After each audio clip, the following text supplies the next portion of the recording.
মুসলমান, তোমাদেরকে স্মরণ করিয়ে দিতে চাই, আজ রাসূল বিদ্বেষীরা, ইসলাম বিদ্বেষীরা, আমার রাসূলের খতমে নবুয়তকে অস্বীকারী কাদিয়ানীরা সব চক্র এক হয়ে আমার রাসূলের বিরুদ্ধে মিথ্যাচার বিষোদ্গার করছে। আওয়াজ করে বলে ঠিক কিনা?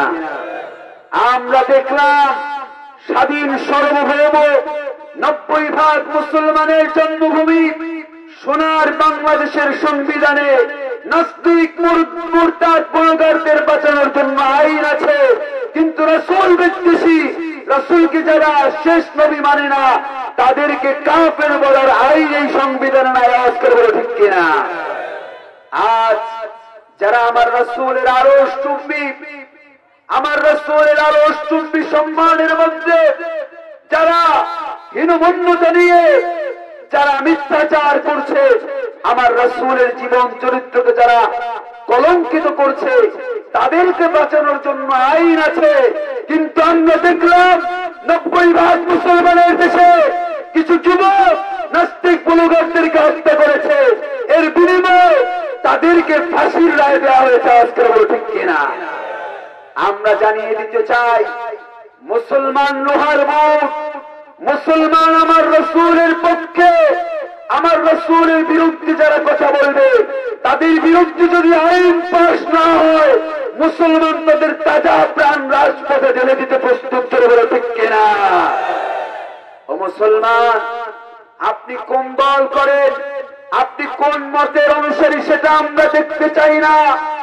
এক আল্লাহ, এক রাসূল, আল্লাহর বিরুদ্ধে যারা কথা বলবে, রাসূলের বিরুদ্ধে যারা মিথ্যাচার করবে, তাদের বিরুদ্ধে আমাদের লড়াই সংগ্রাম চলবে। আওয়াজ করে বলে ঠিক কিনা? কোরআনের ময়দান থেকে জানিয়ে দিতে চাই, নাস্তিক ব্লগারদেরকে বাঁচানোর আইন দেশে আছে, কিন্তু রাসূল বিদ্বেষী যারা, রাসূলকে যারা অন্যায় ভাবে অপমান করে কথা বলে, তাদের বিরুদ্ধে কোনো আইন নাই। জোরে বলো ঠিক কিনা? আমরা দেখেছি রাসূলের পক্ষে এদেশের তাওহীদি জনতা আছে না নাই? আমি কোরআনের সুর মাঝে শুনেছি যে নাম, আযানের সুর মাঝে শুনেছি নাম, কোরআনের সুর মাঝে শুনেছি যে নাম, আযানের সুর মাঝে শুনেছি নাম, ও নাম শুনেছি আমি আমার হৃদয়, হে রাসূল নবীজি তোমায়, হে রাসূল নবীজি তোমায়, কোরআনের সুর মাঝে শুনেছি যে নাম, আযানের সুর মাঝেও শুনেছি ও নাম, ও নামে এত জাদু, এত মধুময়, ও নাম নিয়ে ফুল সুরভি ছড়ায়, ও নামে এত জাদু, এত মধুময়, ও নাম নিয়ে ফুল সুরভি ছড়ায়, ব্যথিত মানবতা ডাকে ও নাম, আযানের সুর মাঝেও শুনেছি ও নাম, আমি কোরআনের সুর মাঝে শুনেছি যে নাম, আযানের সুর মাঝেও শুনেছি ও নাম, আরশের গায়ে লেখা ও মধুর নাম तमाम आदम कुल জানায় সালাম আল্লাহু আকবার আরশের গায়ে লেখা ও মধুর নাম तमाम आदम कुल জানায় সালাম ব্যথিত মানবতা জপিও নাম আযানের সুর মাঝে শুনেছিও নাম কোরআনের সুর মাঝে শুনেছি যে নাম আযানের সুর মাঝেও শুনেছিও নাম কোরআনের মহব্বতে কোরআনের মায়ায় এই ময়দানে আসার বসার সুযোগ করে দিয়েছেন সেজন্য আমরা খুশি না রাজা ও মুসলমান খুশির আওয়াজ আসতে হয় না জোরে হয় আরো আসতে বলেন খুশির আওয়াজ আসতে হয় না জোরে হয় যদি আমরা সত্যিকারই খুশি হয়ে থাকি হৃদয়ের সব টুকুন ভালোবাসা আবেগ অনুভূতিকে উজাড় করে শুকর গুজার করছি সকলেই বলছি আলহামদুলিল্লাহ দুরূদ এবং সালাম পেশ করছি আল্লাহ সুবহানাহু ওয়া তাআলার সৃষ্টির প্রধান আকর্ষণ সকল নবী রাসূলগণের মাথার মুকুট শামসুল হিদায়া বদরুদ দুজা সাইয়্যিদুস সাকালাইন ইমামুল মুরসালিন খাতামুন নবিয়্যিন ওয়াল মুরসালিন سيدنا شفيعنا حبيبنا مولانا محمد رسول الله صلى الله عليه وسلم যাকে আল্লাহ সুবহানাহু ওয়া তাআলা আজ থেকে ১৫০০০ বছর আগে সর্বশেষ ও সর্বশ্রেষ্ঠ নবী ও রাসূল হিসেবে পৃথিবীতে প্রেরণ করেছেন যার পরে আজ অবধি এই পৃথিবীতে কোন প্রকারই নবী কিংবা রাসূলের আগমন ঘটে নাই ভবিষ্যতেও ঘটবে না আওয়াজ করে বলেন ঠিক কিনা খতমে নবুয়তের প্রতি আমাদের বিশ্বাস আছে জোরে বলো যদি এক আল্লাহর বান্দা সবাই হয়ে থাকো হে মুমিন যদি 15 কোটি মুসলমানের হয়ে থাকে এ জমিন ঠিক কিনা যদি এক আল্লাহর বান্দা সবাই হয়ে থাকো হে মুমিন যদি 15 কোটি মুসলমানের হয়ে থাকে এ জমিন তবে কেন সংঘাত কিসের বিবাদ কিসের ভিন্ন মত ভুলে কি গেছো তোমরা সকলেই এক রাসূলের উম্মত ঠিক কিনা এক শরীয়ত এক কুরআন এক ঈমান সবার ঠিক আছে কথা কি বোঝা যায় এক তাওহীদ এক ইসলাম একটাই কাবা ঘর এক তবুও হয় না কেন তোমাদের অন্তর নিজেদের মাঝে থেকে যায় যদি ভিন্ন ভিন্ন মত হবে না কায়েম ইসলামী হুকুমত ঠিক কিনা অতএব আল্লাহর ব্যাপারে রাসূলের ব্যাপারে আমরা কোন দলাদলি করতে রাজি আমার আল্লাহর বিরুদ্ধে যদি কেউ কলম ধরে আমার আল্লাহকে যদি কেউ উল্টাপাল্টা কথা বলে এদের এক ফোঁটা রক্ত থাকা পর্যন্ত আমরা মেনে নেব না বলে ঠিক কিনা আমরা আল্লাহকে যেমন হৃদয় দিয়ে ভালোবাসি ঠিক ওই পরিমাণ ভালোবাসা রাসূলের জন্য আমাদের হৃদয়ে আছে না নাই জোরে বলো আল্লাহ আমাদেরকে কবুল করুক জোরে বলেন আমিন বন্ধুরা আমার তাআলার রাজি আর খুশির জন্য জোরে বলেন ঠিক কিনা আওয়াজ করে বলতে হবে আমরা যে কোরআনের ময়দানে এসেছি চেয়ারম্যান সাহেব মাহফিলের সভাপতি আপনাদেরকে আসার সময় কিছু যাতায়াত খরচ পাঠিয়ে দিয়েছিল যাওয়ার সময় কিছু হাদিয়া দিয়ে দিবে বিরিয়ানির প্যাকেট দিবে না ও বিরিয়ানির প্যাকেট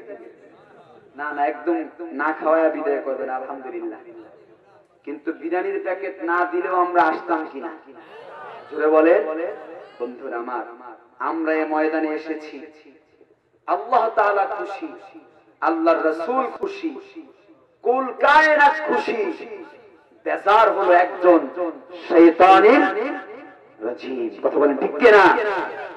আমরা এই কোরআনের ময়দানে একটা ন্যায় নিয়ত করতে চাই, নাপাক শয়তানের নাপাক করে আমরা একটা চপের আঘাত করে এই নিয়ত করে ময়দানে বসতে চাই, আমরা শেষ মুনাজাত করে আমরা আমাদের জীবনের গুনাহ মাফ করে বাড়িতে ফিরবো। যারা রাজি আছে দুটো হাত তুলে আল্লাহকে দেখাও।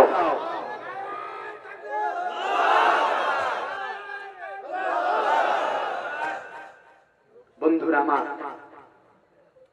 আমরা আমাদের ঈমানকে বিশুদ্ধ করতে চাই কিনা?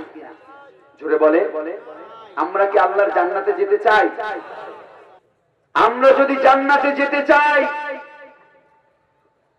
জান্নাতে যেতে হলে প্রথম যে জিনিসটার প্রয়োজন হবে সেটা কি? নামাজ।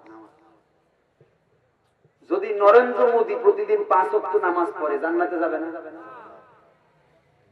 আপনারা যে বললেন নামাজ পড়লেই জান্নাতে যাওয়া যায়, হ্যাঁ? আগে লাগবে ঈমান। আগে কি লাগবে? ঈমান ছাড়া জান্নাতের আশা করার কোন সুযোগ, জোরে বলে, আগে কি লাগবে? ঈমান লাগবে। 2 নম্বরে লাগবে নেক আমল।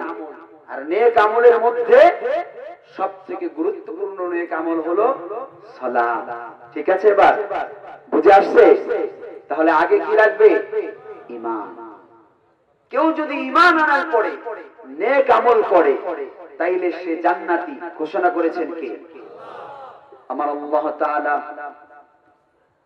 সূরাতুল কাহফের মধ্যে পৃথিবীবাসীকে জানিয়ে দিলেন, দুনিয়ার মানুষেরা আমি আল্লাহ তাআলা তোমাদেরকে জানায়া দিলাম।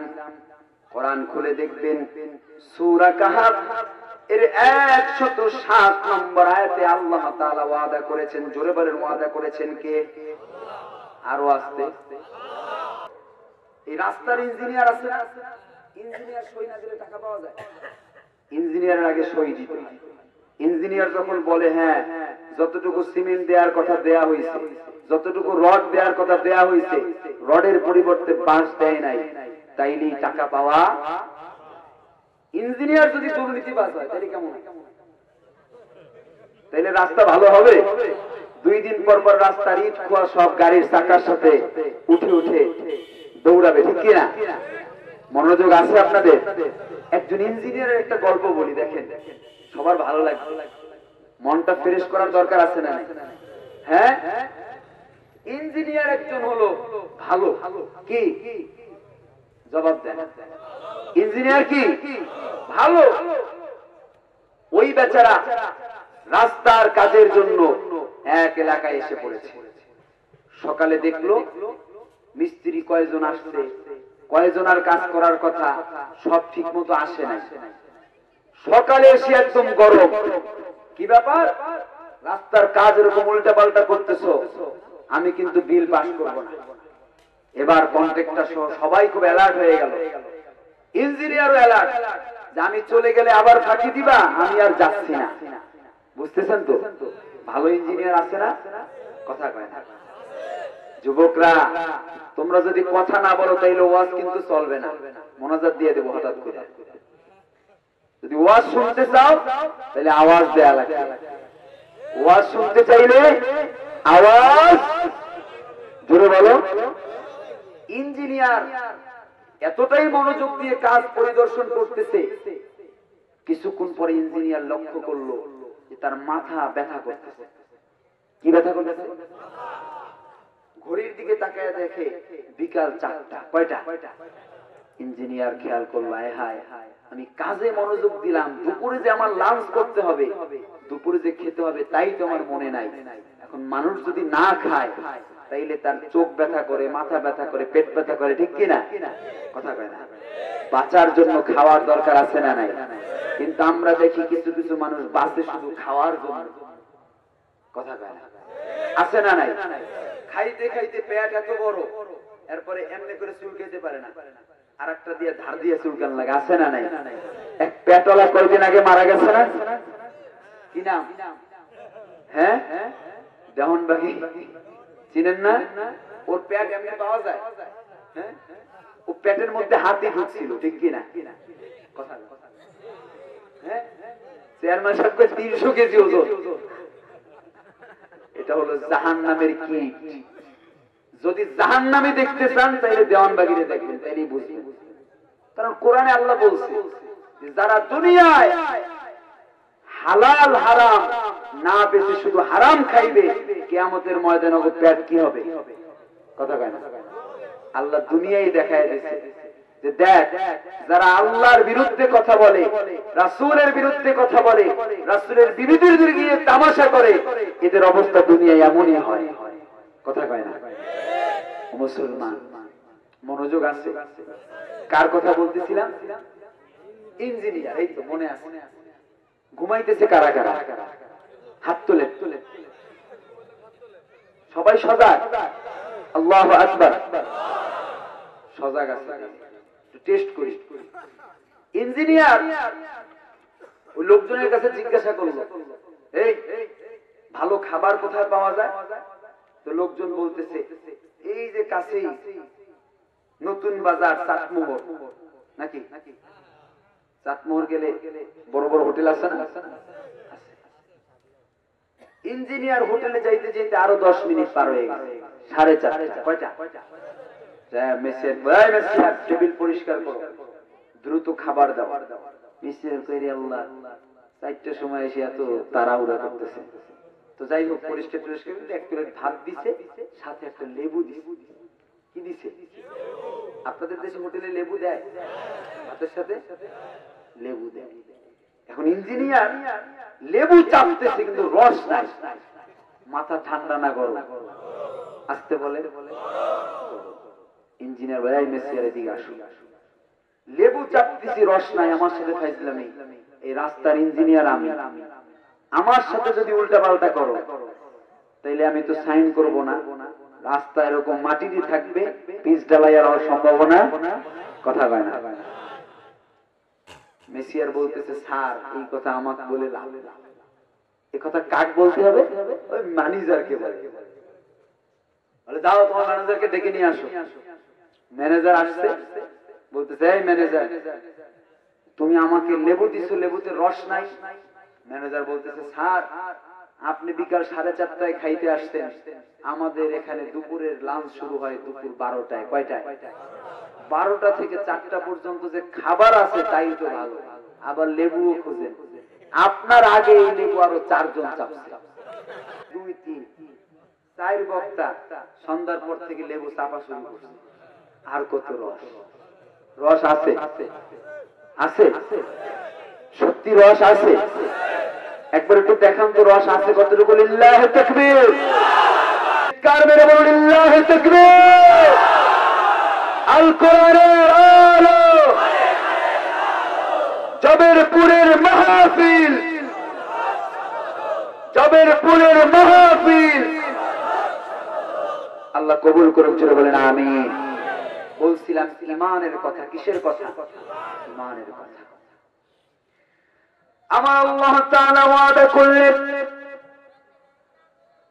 সূরাতুল কাহফ খুলে দেখেন 107 নম্বর আয়াতে আমার আল্লাহ ওয়াদা করেছেন। আমার আল্লাহর ওয়াদা সত্য না মিথ্যা? কতটুকু সত্য? দুনিয়ার মানুষ ওয়াদা করে, স্বামী স্ত্রীকে ওয়াদা দেয়, সেই ওয়াদা স্বামী ভঙ্গ করে কিনা?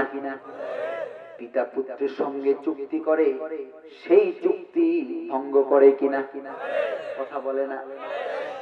দুনিয়ায় বন্ধু বন্ধুকে ওয়াদা দেয়, ওয়াদা পর খেলাফ করে। আওয়াজ করে বলেন ঠিক কিনা?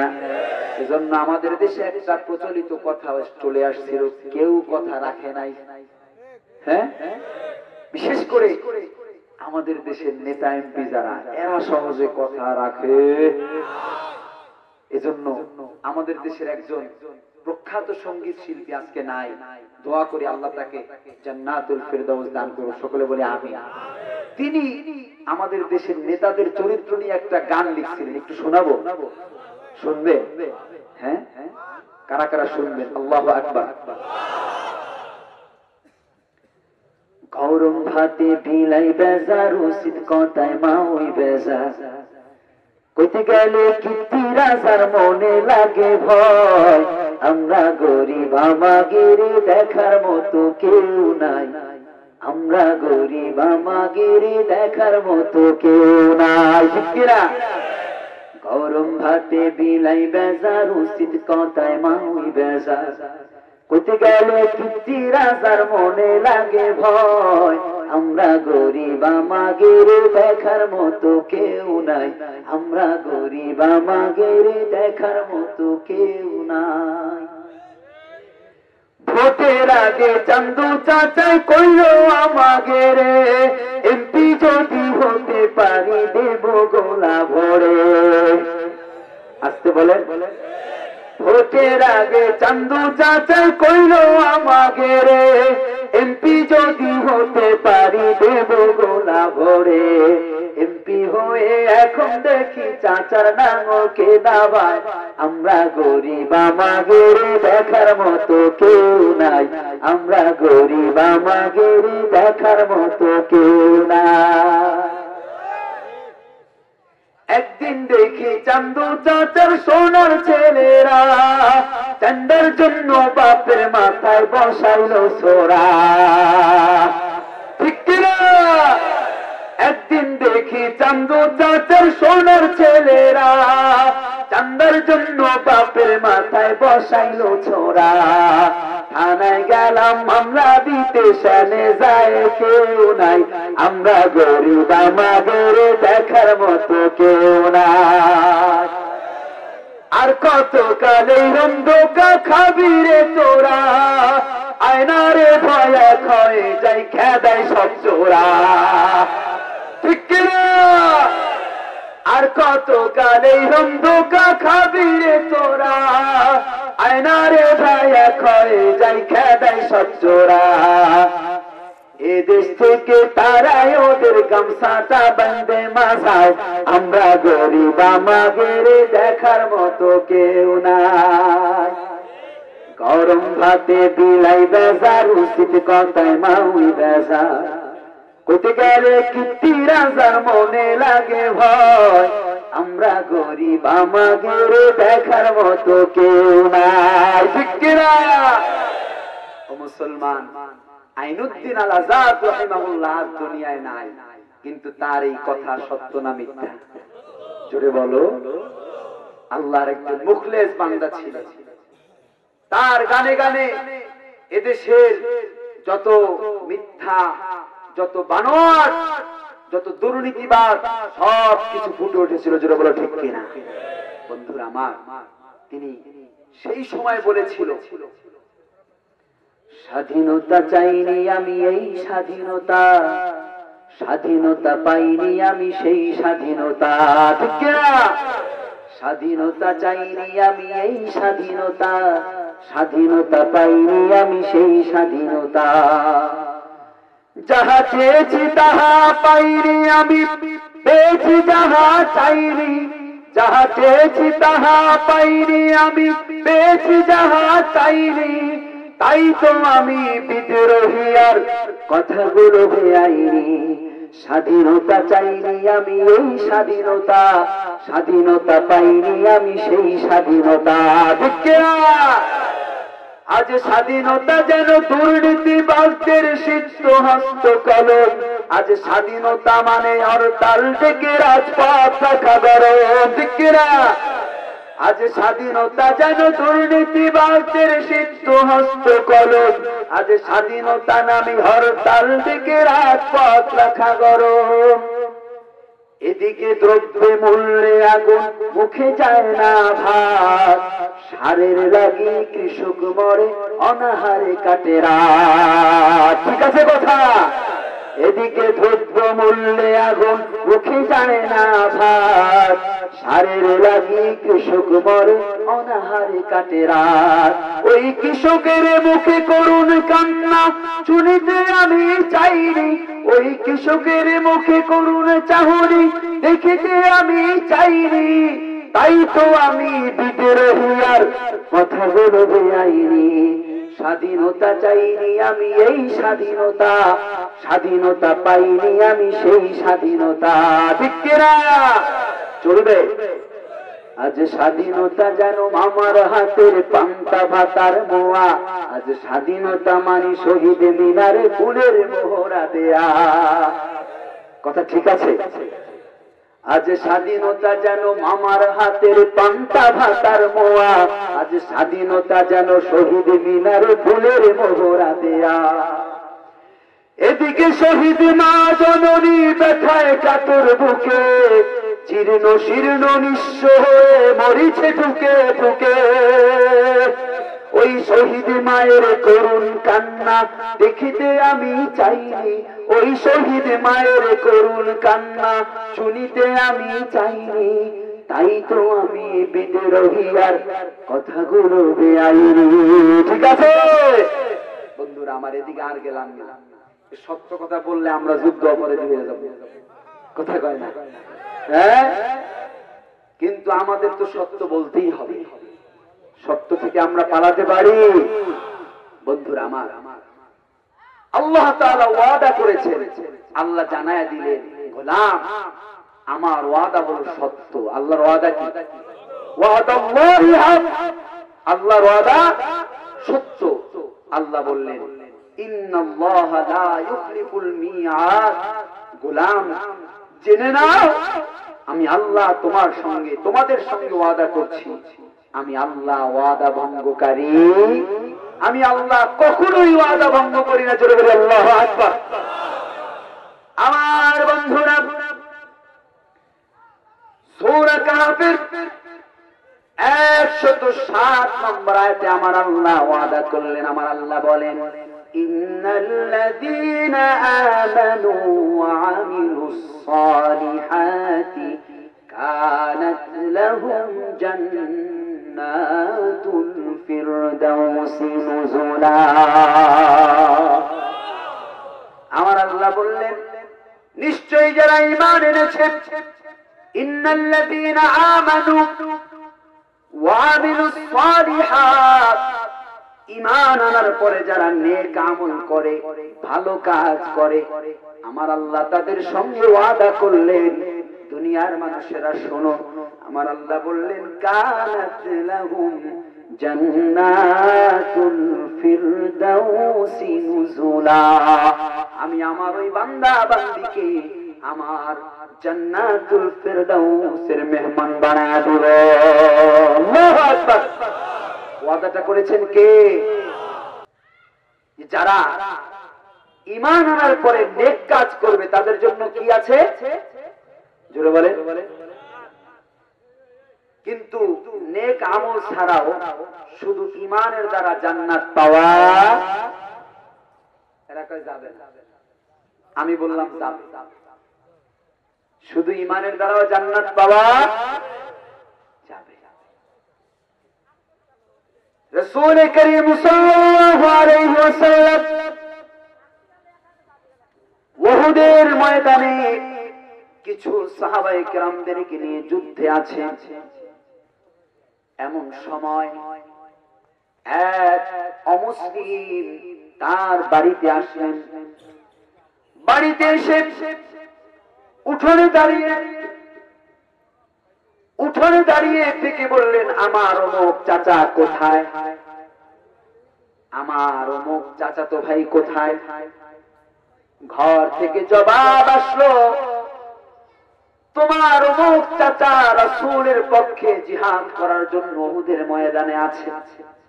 তোমার অমুক চাচাতো ভাই, জ্যাঠাতো ভাই তোমার রাসূলের অর্থাৎ আল্লাহর রাসূলের পক্ষে জিহাদ করার জন্য উহুদের ময়দানে আছে। এই যুবক এখনো ঈমান আনে নাই, এখনো যুবক অমুসলিম। মদিনার মানুষেরা জানে এই যুবক অমুসলিম। যুবক দেখলো বাড়িতে শিশু আর নারী ছাড়া আর কেউ নাই। তাহলে আমি যুবক কেন আমি বাড়িতে থাকবো? আমিও আল্লাহ এবং তার রাসূলের পক্ষে জিহাদের জন্য উহুদের ময়দানে রওনা করব। বুঝতেছেন ওয়াজ? সাহাবায়ে কেরাম লক্ষ্য করলেন নওজোয়ান যুবক এখনো ইসলাম কবুল করে নাই, কিন্তু সে উহুদের ময়দানে মুসলিমদের পক্ষে লড়াই করে প্রচন্ড রক্তাক্ত হয়ে গেছে। ওই যুবককে কয়েকজন ধরে তার বাড়িতে নিয়ে আসলো। সাহাবায়ে কেরাম মনে মনে ভাবলো, যুবক এতটাই ইনজুর হয়ে গিয়েছে, এতটাই অসুস্থ হয়ে গিয়েছে, যদি এই যুবককে প্রশ্ন করা হয় হয়তো বা যুবক প্রশ্নের জবাব দিতে পারবে না। এই কারণে সাহাবায়ে কেরাম যুবককে প্রশ্ন না করে সাহাবায়ে কেরাম তার বাড়ির মা বোনদের মহিলাদের কাছে জিজ্ঞাসা করলেন, ও মহিলারা বলো, এই যুবক কি রাসূলের পক্ষে জিহাদ করার জন্য উহুদের ময়দানে গিয়েছে না রাসূলের বিপক্ষে জিহাদ করার জন্য?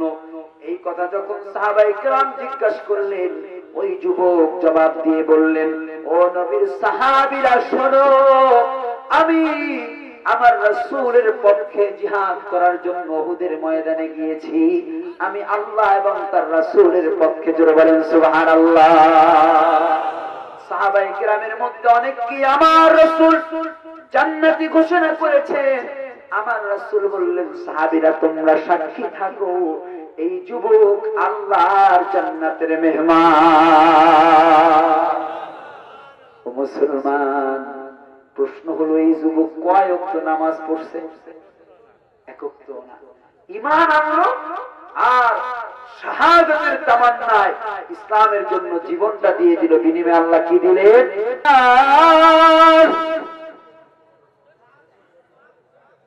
আজ থেকে ১৩,০০০ বছর আগে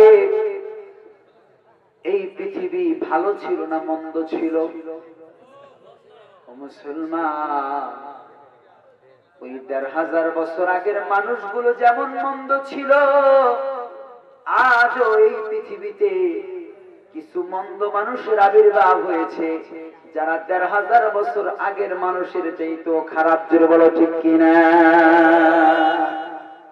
মুসলমান, ওই মানুষগুলোকে এই কোরআনের দাওয়াত দিয়ে মানুষদেরকে ভালো বানানো হয়েছিল। আওয়াজ করে বলেন ঠিক কিনা? মুসলমান, আমরাও এই কোরআনের দাওয়াত নিয়ে ভালো হতে চাই কি চাই না? আমার আল্লাহ তাআলা কোরআনুল কারীমে ওয়াদা করেছে, দুনিয়ায় যারা একটা আমল করতে পারবে তাদের সঙ্গে আমার আল্লাহর ওয়াদা, আল্লাহ তাআলা তাদেরকে জান্নাতের মেহমান বানায় দিবে। সুবহানাল্লাহ। আমার বন্ধুরা, আমার আল্লাহ বললেন, গোলাম وَأَمَّا مَنْ خَافَ مَقَامَ رَبِّهِ وَنَهَى النَّفْسَ عَنِ الْهَوَى। জোরে বলি আল্লাহু আকবার। আমার আল্লাহ কোরআনুল কারীমে ঘোষণা করলেন, দুনিয়ায় যে মানুষেরা আমার আল্লাহ তাআলার সামনে কিয়ামতের ময়দানে দাঁড়ানো লাগবে, এই ভয় হৃদয়ে লালন করে দুনিয়ায় যা মন চায় তা করে না, গুনাহ করে না, গান বাজনায় যায় না, নাটক সিনেমা দেখে দিন পার করে না, সুযোগ পাইলে আল্লাহ তাআলার বندگی করে, আল্লাহ তাআলার ইবাদত করে, আল্লাহর বিরুদ্ধে কোনো কাজে লিপ্ত হয় না। আমার আল্লাহ বললেন, ফাইন্নাল জান্নাতা হিয়াল মাওয়া। আমার আল্লাহ ওই বান্দা বান্দির জন্য তার চিরসুখের জান্নাত রেখে দিয়েছে। রাসূল কারীম সাল্লাল্লাহু আলাইহি ওয়াসাল্লাম জানিয়ে দিয়েছেন, বুখারীর হাদিস। অনেকে আবার বলবেন, হুজুর মনে হয় গল্প শুরু করবে না, এইটা ঠাকুমার গল্প না, এইটা গোপাল ভাঁড়ের গল্প না, এইটা আমার রাসূলের জবানের কথা। জোরে বলেন সত্য না মিথ্যা? আমার রাসূল বললেন, দুনিয়ার মানুষেরা জেনে নাও, তিনটা যুবক আমার আল্লাহ তাআলাকে ভয় করত, আল্লাহ তাআলাকে ভয় করে গুনাহ করে নাই। জোরে বলেন আল্লাহু আকবার। গুনাহ না করার কারণে আমার আল্লাহ দুনিয়ায় কি পুরস্কার দিয়েছে একটু মনোযোগ দিয়া বুঝে। তিনটা যুবক কাজ শেষ করে পারিশ্রমিক নিয়ে কিছু মালামাল কিনে বাড়ির দিকে রওনা করেছে। ও মুসলমান, আমরা যারা বিভিন্ন বাজারে বাজারে ব্যবসা করি, কাজে যাই, মজুরি পাইলে বাজারে গিয়ে কিছু মালামাল নিয়েই তো বাড়ির দিকে রওনা করি। আওয়াজ করে বলেন ঠিক কিনা? তিনজন বাড়ির দিকে বিকাল বেলা রওনা করেছে। কিছু দূর আসার পরে দেখলো মরুভূমির মধ্যে বিশাল বালুঝড়। পুরো মরুভূমি অল্প সময়ের মধ্যে অন্ধকার হয়ে গিয়েছে। ওরা দেখলো না, এই বালুঝড়ের মধ্যে আমরা বাড়ি যেতে পারবো না। ওরা তিনজন বুদ্ধি করে একটা পাহাড়ের গুহার মধ্যে ঢুকে পড়লো। শুনতেছেন? চলবে? গুহার মধ্যে ঢুকে আশ্রয় নিল। কিছু সময় পর গুহা থেকে বের হতে চায়, কিন্তু তাকাইয়া দেখে কেমন করে গুহার মধ্য থেকে বের হবে। গুহার পুরো মুখটা দরজা, বড় একটা পাথর এসে দরজাটাকে একদম লাগিয়ে দিয়েছে, লক হয়ে গেছে। তিনজন মিলে ধাক্কা ধাক্কি শুরু করলো। আমরা যখন ভারী কাজ করি, বড় কাজ জানি, তখন আমরা স্লোগান দেই কিনা? এ বলো রে বলো, আরো জোরে। জোর হলো না, সবাই পারে, তাই না? দুনিয়া যত খারাপ কথা আছে, মায়ের বাপের এক জায়গায় করিয়া কথা কয় না। আমি একদিন একটা প্রশ্ন করলাম, কি ভাই এত খারাপ কথা কও? হুজুর বুঝবেন না। বুঝাও। এগুলো বললে টেম্পারেচার বাড়ে। কি বাড়ে? আরবের মানুষেরাও ভারী কাজ করতে গেলে এগুলো বলে। তারা কি বলে? ও কুলু রে কুলু, বলো রে বলো, রসুলে কোরআন হা হোনা, রসুলে ওহী হা হোনা, রসুলে কোরআন হা হোনা। জোরে আল্লাহু আকবার। তারা বলে কি যে এই জমিনে আল্লাহ কোরআন নাযিল করেছে, এই জন্য আমরা ধন্য। এই জমিনে আল্লাহ ওহী পাঠিয়েছে, এই জন্য আমরা ধন্য। এই জমিনে আল্লাহ তাআলা কিবলাকে নির্বাচন করেছে, এই জন্য ধন্য। জোরে বলি সুবহানাল্লাহ। তাদেরকে প্রশ্ন করা হলো, এগুলো কেন বলে? হুইসেল বাজানোর আর জায়গা পায় না, শয়তান সবটি পেটের মধ্যে ঢুকছে। ওরা বলে যে আমরা যদি এই কথাগুলো বলি তাইলে আমাদের ঈমান বাড়ে। জোরে বলি সুবহানাল্লাহ। বুঝলেন যে ওরা ভারী কাজ করার সময় ঈমান বাড়ায়, কি বাড়ায়? আর আমরা ভারী কাজ করার সময় কি বাড়াই? টেম্পারেচার। আল্লাহ আমাদেরকে হেদায়েত দান করুন। জোরে বলি আমিন। ভালো কথা বললে কাজ করা যায় না। জোরে বলেন। অনেক বড় বড় মাদ্রাসা আছেন আমাদের দেশে। এই মাদ্রাসার ছাদের ঢালাই যেদিন হয় 500-600 করে জোগাল ভাড়া করে। কিষান ভাড়া করে 500, মাথা নাড়ায়, খবরই নাই। কিষান ভাড়া করে, ওই মাদ্রাসার ছেলেরাই কাজ করে। আমি বাংলাদেশের ঐতিহ্যবাহী শিক্ষা প্রতিষ্ঠান ঝালকাঠি এনএস কামিল মাদ্রাসায় পড়াশোনা করেছি। আমরা মাসে একদিন কাজ করতাম। মাসে কয়দিন? একদিন। রাস্তা পরিষ্কার করতাম, মাদ্রাসার লাকড়ি আনতাম, যদি ইট আনার প্রয়োজন হইতো ইট আনতাম। ধরেন এক ক্লাসে ছাত্র আছে 100-র উপরে, ওরকম 10,000 ইট আধা ঘন্টা নিয়ে আসতে পারতাম। আল্লাহু আকবার। তো আমরা এই কাজ করার পরে আমরা একটা স্লোগান দিতাম, মিছিল করতাম। কি করতাম? মিছিল করতাম। আমরা বলতাম হাতের কাজ করতে হবে, সোনার বাংলা করতে হবে। ওগো মুসলমানের ছেলে, কাজ করিলে মান যাবে তা কোন হাদিসে পেলে? কালেমা গো মুসলমান এক হও। আমরা এই স্লোগানগুলো দিতাম। একটু চিন্তা করে বলেন যে এই স্লোগানগুলো ভালো না মন্দ? কিন্তু আমাদের দেশে এ ধরনের সিস্টেম নাই। আছে?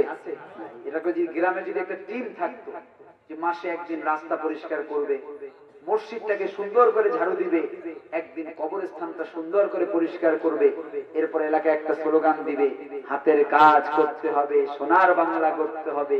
ওগো মুসলমানের ছেলে, কাজ করিলে মান যাবে তা কোন হাদিসে পেলে? সুন্দর না? আরো কিছু স্লোগান আছে আমার মনে নাই। যাই হোক আমার বন্ধুরা, এরকম একটা টিম গ্রামে থাকার দরকার আছে না নাই? আল্লাহ এই গ্রামে কবুল করুক, জোরে বলি আমিন। আমার বন্ধুরা, গুহার মধ্যে আছে, কোথায়? তিনজন প্রচুর ধাক্কা ধাক্কা করলো, কিন্তু পাথর সরাতে মনে আছে আপনাদের? এবার তিনজন নিয়ত করলো না, তিনজন মিলে এইভাবে ধাক্কা দিয়ে পাথর সরানো যাবে না। এই পাথর যদি সরাতে চায় তাহলে যেটা করতে হবে, এই গুহার মধ্য থেকে জোরে জোরে চিৎকার করলে বাইরে কেউ শুনবে না, তবে এই পাথর সরাতে পারে একজন, তিনি আসমানি। জোরে বলেন কে? যেখানে সবার কাজ শেষ, সবাই যে এখানে ব্যর্থ, ওইখানে সফল কে? সবার ক্ষমতার শেষ যেই জায়গায়, ওই জায়গা থেকে ক্ষমতা শুরু হয় কার? কথা কি ঠিক আছে? তিনজন মিলে বুঝলো না, না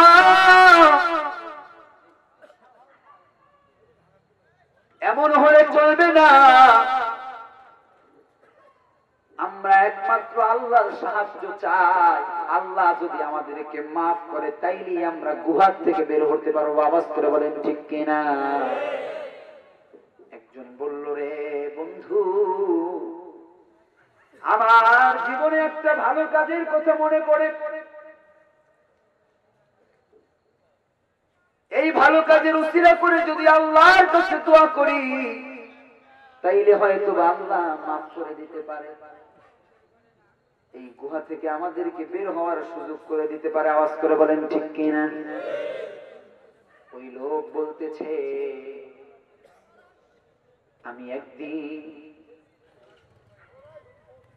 আমার বাড়িতে এক শ্রমিক কাজ করেছিল, সকাল থেকে সন্ধ্যা পর্যন্ত শ্রমিক কাজ করে বিকাল বেলা আমার সঙ্গে দেখা না করি বাড়ি চলে গিয়েছে।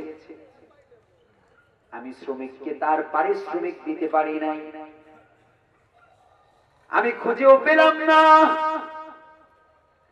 আমি চিন্তা করলাম, এই শ্রমিকের টাকাটা যদি আমার কাছে রেখে দেই তাইলে টাকাটা তো আর বাড়বে না। আওয়াজ করে বলেন ঠিক কিনা? তাইলে আমি শ্রমিকের টাকা দিয়ে একটা বকরি কিনলাম। একটা বকরিতে আমার আল্লাহ এত বরকত দিল, অল্প কয়েক বছরের মধ্যেই বিশাল একটা বকরির পালে রূপান্তরিত হয়ে গেল। আল্লাহু আকবার। অনেক বছর পরে ওই শ্রমিক আমার কাছে এসেছিল।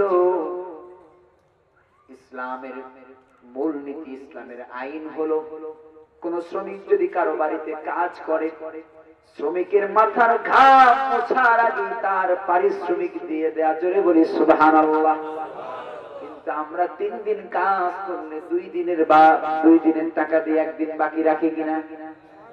যদি না রাখি তাইলে পরের দিন কাজে আসবে না, ঠিক কিনা? শ্রমিকরাও বড় সালা, 3 বাড়ির কাজ একসাথে শুরু করে, অর্ধেক কইরা আরেক বাড়ি যায়, আছে না নাই? এজন্য শ্রমিকরাও ন্যায্য মূল্য পায় না, আর যারা কাজ করায় তারাও কাজে সন্তুষ্ট হয় না। জোরে বলেন ঠিক কিনা? 2 দলেরই ভালো হওয়ার প্রয়োজন আছে না নাই? এই ওয়াজের সঙ্গে বাস্তবতার মিল আছে? জোরে বলেন। এগুলো জানা দরকার আছে না নাই? রাগ করতেছেন আপনারা? আমি খুব চেষ্টা করতেছি একটা ভালো আলোচনা উপহার দেওয়ার জন্য। কয়েক লাইন ধইরা বাদ দিয়ে আবার আরেক লাইনে আসতেছি, দেখি একটু পরিবেশ হয় কিনা। আপনারা একটু দোয়া করতেছেন তো? আমার উপরে রাগ করতেছেন? বারবার শুধু কথা বলতেছি, রাগ করতেছেন নাকি?